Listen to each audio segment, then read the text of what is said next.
لە هەرێمی کوردستاندا جگە لە قەیرانی دارایی و سیاسی کێشەی کارگەڕی و بوونی ڕۆتین لە دام و دەستگاکانی حکوومەتیشدا قەیرانێکی تری حکومڕانی دروست کردووە. بەڕای شارەزایان ئەوە بەشێکی دەرهاویشتەی گرفتە سیاسیەکانی هەرێمە. لە سەرووی هەرێمی دەسەڵاتەوە شۆڕ بووەتەوە و کۆتاییەکەشی بە نەرێنی لەسەر هاوڵاتیان کەوتووە.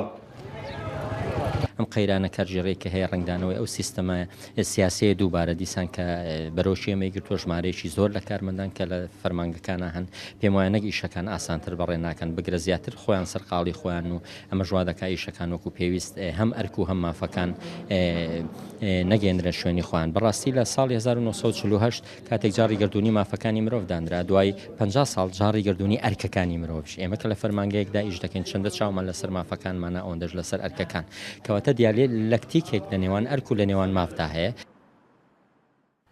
قەیرانی سیستەمی کارگەڕی لە 26 ساڵی ئەم ئەزموونەی هەرێمی کوردستاندا کەڵەکە بووە و لە ڕەوشی 4 ساڵی ڕابردووی سەردەمی قەیرانە جیاوازەکان زیاتر کاریگەریەکەی دەرکەوتووە. بەڵام ئێستا سیستەمە کارگەڕەکەی هەرێم پێویستی بە داڕشتنەوەیەک هەیە کە چارەسەری بەشێک لە قەیرانەکانی تریشی پێوە گرێ بدرێت.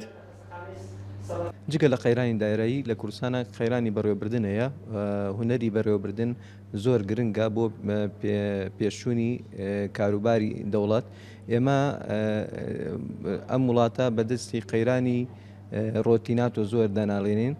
پێویستە سیستەمی بەڕێوەبردنی کوردستان سەر تا باڵا بگۆڕێ بۆی بتوانین سوود لە قەیرانەکان وەرگین، سوود لە ئەزمموی خەڵکانی تر وەرگین و سوود لە هەڵەکانی خۆمان وەرگین بۆی بتوانین وڵاتمان بەرەو پێش بۆ و لەم قەیرانە ڕزگارمان بێ. هاوڵاتیان ئەو لایەنن کە زۆرترین کاریگەریە خراپەکانی سیستەمی کارگەڕی و ڕۆتینی فەرمانگەکان لە سەریان بەدەردەکەوێت. ئەزمموی ساڵانی ڕابردووی قەیرانی داراییش ئەو ڕاستیەی خستە ڕوو کە گرفتی کارگەڕی و بەڕێوەبردن نەخۆشیێکی تری ئەم هەرێمەیە و چاوەڕێی چارەسەرکردنە. سامانکەریم کورد، سار نیوز، کفری.